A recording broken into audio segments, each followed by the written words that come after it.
O Senhor esteja convosco. Está no meio de nós. Proclamação do Evangelho de Jesus Cristo, segundo São Lucas. Glória a nós, Senhor. Os pais de Jesus iam todos os anos a Jerusalém para a festa da Páscoa. Quando ele completou 12 anos, subiram para a festa como de costume.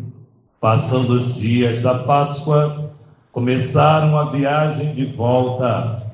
Mas o menino Jesus ficou em Jerusalém sem que seus pais notassem.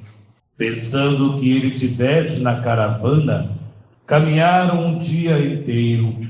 Depois começaram a procurá-lo entre os parentes e conhecidos. Não o tinham encontrado. Voltaram para Jerusalém à sua procura. 3 dias depois, o encontraram no templo. Estava sentado no meio dos mestres, escutando e fazendo perguntas. Todos os que ouviam o menino estavam maravilhados com sua inteligência e suas respostas. Ao vê-lo, seus pais ficaram muito admirados, e sua mãe lhe disse: meu filho, por que agistes assim conosco? Olha que teu pai e eu estávamos angustiados à tua procura. Jesus respondeu: por que me procuráveis? Não sabeis que devo estar na casa de meu pai? Eles, porém, não compreenderam as palavras que lhe dissera. Jesus desceu então com seus pais para Nazaré e era-lhes obediente. E sua mãe, porém, conservava no coração todas essas coisas. E Jesus crescia em sabedoria, estatura e graça diante de Deus e dos homens. Palavra da salvação.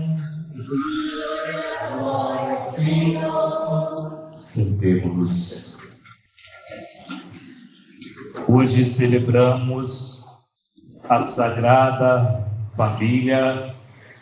Diz a Divina Providência que ao terminarmos o ano civil, ou seja, ao terminarmos o ano de 2024, adentrando já na última semana e adentrando o ano de 2025, fizéssemos uma retrospectiva sobre a nossa família. O que é uma retrospectiva? Uma avaliação. Já pensou se cada membro da família se avaliasse, cada um, não é avaliar o outro, é se avaliar dentro da família, ou seja, se olhar, se observar, quem é você dentro dessa família? Porque todos nós temos importância. Não pode dizer assim, eu sou alguém que não tem importância, porque não é verdade. Não é verdade ficar se vitimizando, coitadinho, coitadinha, não é verdade. Cada um de nós temos um papel importante, sim. Pode até não perceber, mas tem. Então essa retrospectiva é um olhar que somente eu posso ter sobre a minha família. Quem sou eu na minha família? Você imaginou? Um pai de família, naturalmente, sai para trabalhar e quando chega em casa, a esposa diz: ai meu Deus, já chegou. Estava tão bem em casa, né? Estava tão bem em casa, estava tudo tão bem, já chegou. Ou a filha, quando chega da escola, ou o filho, o pai diz: já chegou a peste. Já chegou a peste. Ora, é sinal que tem alguma coisa em mim de errado. Não é no outro. Não é no outro. É sinal que tem alguma coisa errada em mim. E aí a orientação do livro do Eclesiástico: Deus honra o pai nos filhos e confirma sobre eles a autoridade da mãe. Quem honra seu pai alcança o perdão dos pecados, evita o cometê-lo e será ouvido em suas orações cotidianas. Por que Deus não me ouve? Porque você não honra teu pai e tua mãe. Eu tenho rezado tanto, mas você tem honrado teu pai e tua mãe? Diz aqui a palavra de Deus. Não quer acreditar, rasga a Bíblia. A palavra de Deus está aqui. Deus não tem ouvido as minhas orações. E aí continua aqui a orientação do livro do Eclesiástico: quem respeita a sua mãe é como alguém que ajunta tesouro no céu. Olha que a palavra de Deus. Olha a orientação da palavra de Deus. Quem respeita a sua mãe é como se juntasse tesouro. E aí continua: terá alegria em seus próprios filhos. Vai reproduzir aquilo que você fez e faz com a sua mãe nos seus próprios filhos. Me responda aqui, em silêncio. Resposta em silêncio. Qual é a garantia que você tem hoje que o seu filho, de sua filha, que você cuidou desde bebezinho? Aqui tem um bebezinho, né? Tem um bebezinho que eu vi no colo, aqui é um bebezinho. No colo, ou seja, não sabe andar. Se não dá comida, vai chorar e vai se destruir de fome. Então precisa. Ninguém nasceu andando ou falando. Todos nós nascemos dependente de alguém. Agora, qual é a garantia que você tem que esse que você cuidou, que cresceu, que é adulto, qual é a garantia que você tem que ele vai cuidar de você? Porque os papéis se investem. Os papéis vão ser o contrário. Eu cuidei com muito zelo, com muito amor, e agora a idade chegou, avançou para todos nós, vai chegar, tomara que chegue para muitos, né? Porque para muitos não vai chegar. Hein? A idade chegou e eles vão cuidar de mim. O que te garante isso? Qual é a garantia que todo esforço que você teve, e quantas mães deixam de comer para dar para o filho? Não é? A mãe tem coragem de deixar de comer para dar para os filhos, para que os filhos comam. Qual é a garantia que nós temos? Então, amados filhos, a palavra de Deus, ela quer orientar-nos para que nós não nos decepcionemos. Ele diz assim: meu filho, ampara, meu filho, minha filha, ampara teu pai na velhice e não lhe cause desgosto enquanto ele vive, mesmo que ele esteja perdendo a lucidez, mesmo que esteja perdendo a consciência. Cuida do teu pai e da tua mãe na velhice e terá a porta do céu aberto para você. Terá a porta do céu aberta. Cuida do teu pai e da tua mãe, diz a palavra de Deus para nós. E aí ele diz assim, orientando também o pai e a mãe a respeito dos seus filhos. Procura ser compreensível com eles, diz o texto. A caridade feita ao seu pai e à sua mãe não será esquecida, mas servirá para reparar os teus pecados, e na justiça será para a tua edificação. É prêmio para quem cuidou do pai e da mãe, é prêmio do céu. Todos os seus pecados serão apagados. E olha que são muitos, né? Serão apagados pelo que você fez com teu pai e a tua mãe. Cuidou deles. E aí o livro da carta de São Paulo aos Colossenses vai dar a orientação agora para o cuidado dos filhos. para o cuidado da mãe para com os filhos. Mãe, pai, vai a demonstrar, corrigir os teus filhos, mas não o envergonhe.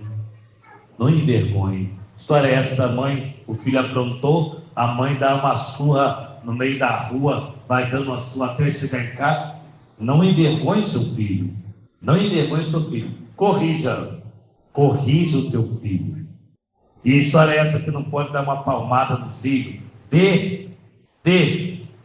Como dizia ou diz a minha mãe, pede galinha no mata-pinto. Não é? Os antigos diziam isso. Beija a galinha que ciscando, ela pisa na cabeça do filho, o filho morre não. Pede galinha no mata-pinto. Corrija, se for preciso, corrija com força. Não é para matar não, tá? É para corrigir. Entendeu? Corrija mesmo. Olha, o grande problema que eu vejo hoje é que os pais de hoje querem ser amiguinhos dos filhos. Pai e mãe não é para ser amiguinho, é para ser pai e mãe. Não é para ser amiguinho, é para ser pai, para ser mãe. Para corrigir mesmo. Não é o filho que faz o que quer. E aí adentramos no texto de hoje. Parece que Jesus pisou na bola, né? Como diziam os mais jovens, né? Parece aqui o texto que Jesus pisou na bola. Agora vamos lá analisar um pouquinho. Os pais de Jesus iam todos os anos a Jerusalém para a festa da Páscoa. Todos os anos, ou seja, Jesus, Maria e José, ou melhor, Maria e José, levava o seu filho para a festa da Páscoa, ou seja, para o templo em Jerusalém, que todos os judeus tinham que viver isso, todos os anos tinham que estar naquele lugar santo, para rezar, assim como todos nós fazemos, pelo menos uma vez por ano ou uma vez na vida, vamos lá na Aparecida do Norte, fazemos nossa caravana, vamos lá na casa da mãe para rezar, para pedir, para agradecer, enfim. Maria e José também tinha o costume de levar o seu filho na igreja em Jerusalém. E ora que era dias e mais dias andando numa caravana, dias e mais dias andando, percorrendo até chegar lá. Por isso a lei obrigava pelo menos uma vez por ano ir à sinagoga. Como é que está a nossa família? Domingo é o dia do Senhor. Domingo é mandamento da lei de Deus. Domingo é o dia do Senhor. Está toda a família aqui? A sua família está toda aqui? Como é difícil trazer a família. Como é difícil fazer com que a família adore a Deus. E quantos filhos vêm com má vontade na missa? Vêm com cara de fuinha. Eu vejo. Vem com cara de fuinha para a missa. Agora eu digo uma coisa. Trate Deus assim. Trate. Continue tratando Deus assim, que você vai ver o resultado. Continue tratando Deus assim, porque você acha que não precisa de Deus. E por isso você vem com uma vontade. Para que eu vou lá? A mãe, o pai tem que obrigar. Alguém tem que obrigar você a vir. Para que eu vou lá? Você vem para rezar. Não precisa rezar? Eu rezo em casa. Quando você precisar de uma graça, não vem aqui não. Porque quando o calo dói, a gente reconhece Jesus. E quando o calo não está doendo, a gente diz que não precisa de Deus. Trate Deus assim. Eu sempre digo o seguinte: já pensou, gente? Vamos pensar. Pensa com o pai. Já pensou se Deus acordasse de manhã e dizia assim: oi, bom dia para você, bom dia. Hoje eu vou te tratar como você tem me tratado. Hoje eu vou te tratar do jeito que você tem me tratado. Já pensou? Se Deus fizesse isso comigo, contigo? Como é que você tem tratado Deus? Como é que você tem cuidado de Deus? Responde você. Como é que você tem tratado Deus? E aqui diz o texto, Jesus, que sabia no seu íntimo, 12 anos, já sabia que ele era Deus. Aos 12 anos já sabia. Maria e José não sabiam? Sabiam. Porém, a educação do seu filho não foi para ser Deus, foi para ser homem. Deus ele já era. Maria e José não precisavam educar Jesus para ser Deus, mas para ser homem bom, ser um ser humano bom, ser uma pessoa boa. E assim, Maria e José educou seu filho. Mas, porém, na volta da festa, caminhando com a caravana, e Jesus, 12 anos, brincava com todo mundo lá, andava para lá, de vez em quando voltava para comer alguma coisa, depois sumia de novo. Era uma caravana imensa. Pois bem, sentiram falta e começaram a procurar entre os amigos, os parentes. Cadê? Alguém viu Jesus? Alguém viu Jesus? E ninguém viu Jesus. Resolveram voltar. Passaram 3 dias voltando. E quando voltaram, encontraram Jesus aonde? Na igreja. Não estava no baile funk, não estava no pagode, estava na igreja, ouvindo e pregando. E aí, Maria olha para ele e diz: meu filho, por que fizestes isso conosco? Por que fez isso? E aí, Jesus disse: mas vocês não sabem que eu tenho que fazer a vontade de meu Pai? Maria olhou, guardou tudo no coração, pegou a mão do menino e o levou. Ele foi obediente, ele deveria fazer a vontade do Pai.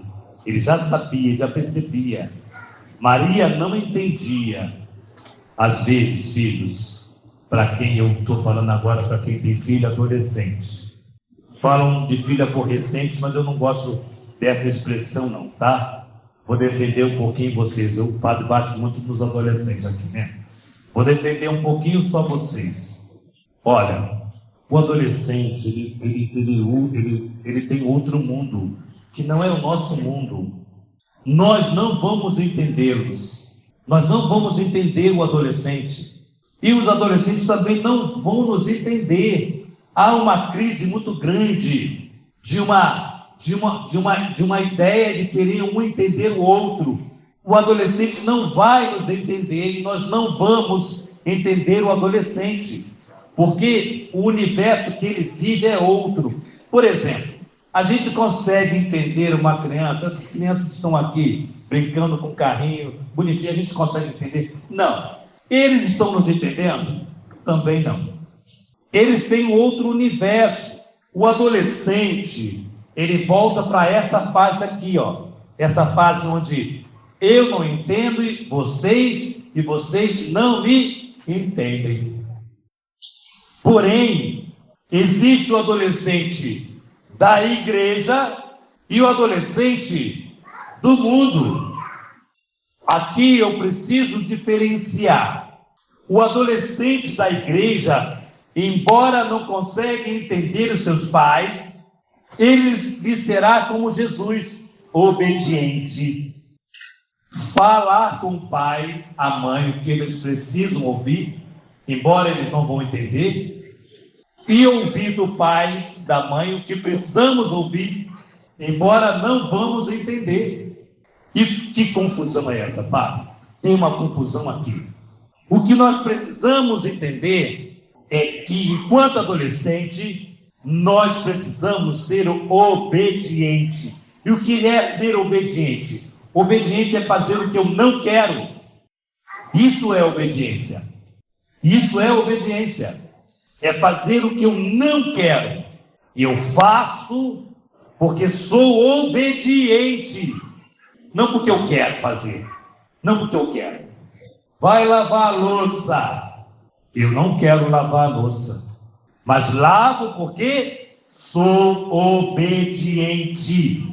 Então, tem 2 aspectos aqui que nós precisamos entender. Nós não vamos compreender o adolescente, nem o adolescente vai nos compreender. É uma fase. Todos nós passamos também por essa fase. Mas essa fase nunca pode haver a desobediência a seus pais. Nunca pode acontecer de ter desobediência. Por isso, amados, avaliemos nossa vida. Nós somos da igreja. Nós não somos adolescentes do mundo. Nós somos adolescentes da igreja. Tudo que as minhas amigas fazem na escola, eu, enquanto adolescente da igreja, não posso fazer. Por quê? Porque eu tenho amor a Deus. Porque eu reconheço que eu tenho uma fé. Eu não sou pagão. Eu tenho uma fé. Eu caminho a partir de uma fé. Então a família, ela só será a família de Deus quando tem Deus dentro. Quando tem Deus dentro. E quando tem Deus dentro, a família é o melhor lugar para se viver. Pergunta ao adolescente se ele quer que a mãe dele morra. Você quer que a sua mãe morra, adolescente? Quem quer que a sua mãe morra? Você quer? Você é criança. Você já tem 12 anos. Não, você também é criança. Você, jovem, você aí. Você. Você quer que a sua mãe morra? Tem certeza? Tem certeza?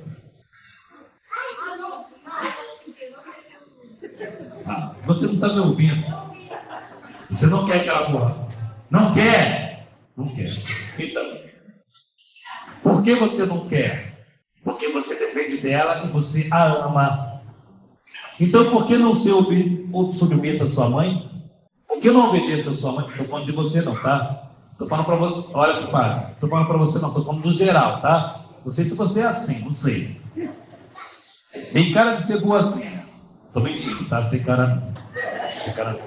Mas, se você diz que você não quer, não deseja que a morte da sua mãe, por que você não é obediente a ela? Por que você constrange a tua mãe? Por que você entristece a sua mãe? E a gente não quer que a nossa mãe morra. Aí o adolescente diz assim: eu não escolhi nascer. Já viu adolescente? Já viu adolescente falar assim? Eu não escolhi nascer. Eu não pedi para nascer. A mãe já ouviu isso. Eu não pedi para nascer. Então a mãe tem o direito de falar assim: e quem te disse que eu pedi para você ser minha filha? Você ser minha filha. E quem te disse isso? Que eu pedi para você ser a minha filha. Não foi a filha que eu sonhei, não. Você não é a filha que eu sonhei. É o direito da mãe. É o direito do pai. Nós queremos uma perfeita família quando imitamos a família de Nazaré. A família de Nazaré teve problemas dele. Maria guardou tudo no coração. Maria queria compreender o que estava acontecendo com Jesus.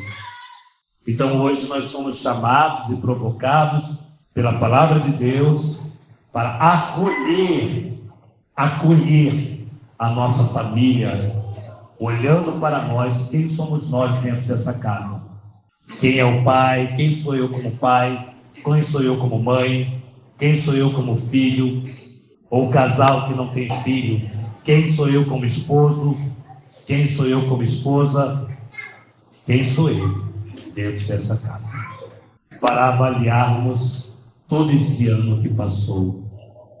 Quem fomos nós? Quantas lágrimas fizemos rolar dentro da nossa casa? Quantas lágrimas? Eu tenho que me perguntar. Que a Sagrada Família seja um exemplo para cada um de nós. Todos nós aqui somos responsáveis pelo bem da nossa família. Louvado seja o nosso Senhor Jesus Cristo.